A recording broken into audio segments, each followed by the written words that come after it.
This video will feature a comprehensive example of how to use the HRT tool to proactively read and interpret rhythmic data. To achieve the best future state of health, we strongly suggest every user check their rhythms daily. This is as simple as opening the downloadable HRT tool, selecting the desired user, and pressing the current date and time button. Once the user and time information is verified, rhythmic data can be scanned. Remember, the black average sets the overall tone. In this example, the circadian average is positioned over the yellow transitional zone. This rhythmic position will result in a mild reduction in sensitivity to both physical and emotional stimuli. Next, scan the physical rhythm. In this example, the physical rhythm is in the most active state. Notice that for the first 12 hours, it is positioned over the orange and red zones, and in the second 12 hours, it is positioned over the orange and yellow zones. This rhythmic configuration will result in more intense physical highs and less intense physical lows in the first 12 hours, followed by less intense physical highs and more intense physical lows in the second 12 hours. Next, scan the emotional rhythm. In this example, the emotional rhythm is in the least active state. Notice that for the first 12 hours, it is mostly positioned over the green zone and falls in small steps. In the second 12 hours, it is mostly positioned over the yellow zone and rises in large to moderate steps. This rhythmic configuration will result in less emotional tension in the first 12 hours, followed by more emotional tension in the second 12 hours. Next, scan for separations between your physical and emotional rhythms. Remember, the red vertical lines highlight the 5 largest separations in each 24-hour segment of time. See that in this example, the largest separations happen in the first 12-hour segment. During these large separations, expect physical priorities to direct mental focus. In the second 12-hour period, the physical and emotional rhythms approximate each other. During this configuration, expect physical and emotional priorities to be more balanced. Next, scan the mental rhythm. In this example, the mental rhythm is positioned in the lower part of the yellow zone.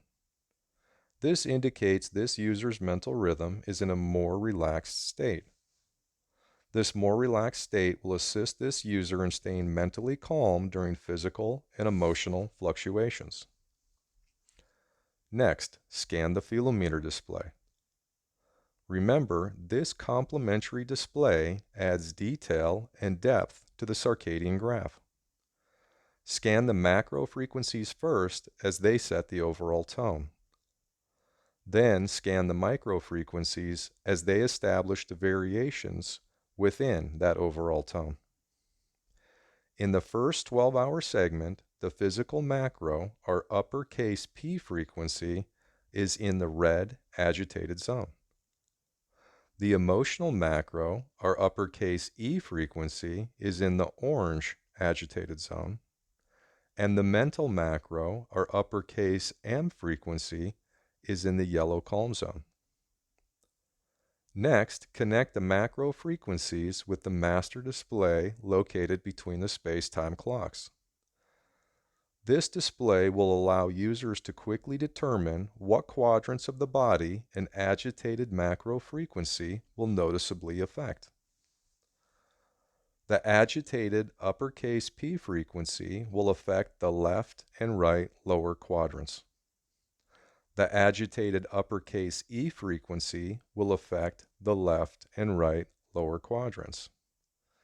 This indicates that in the first 12-hour sequence, this user should expect the lower quadrants to be more noticeable than the upper quadrants. Once a user has determined what quadrants of the body the agitated macros will affect, they can scan the micro frequencies to predict when general discomfort levels will fluctuate. Scan the lowercase p, lowercase e, and lowercase m frequencies to identify when large up or down fluctuations occur. The larger the fluctuation into the agitated state, the more noticeable the effect will be. The larger the fluctuation into the calmer state, the less noticeable the effect will be. Please understand that the filometer predictions coincide with the circadian rhythmic average. In this example, the circadian average is positioned over the yellow zone. This positioning will decrease the user's overall sensitivity to these filometer agitations. If the circadian average was positioned over the orange or red zones, this would intensify a user's overall sensitivity levels.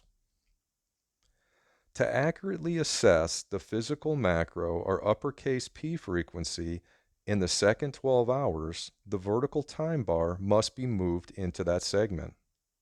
This will result in both the circadian and filometer graphs shifting 12 hours forward. Once that shift happens, the user simply repeats the overall scanning process. Be sure to reference this video as many times as it takes to be confident in reading your own rhythmic data on a day-to-day basis. Thank you, and have a great day.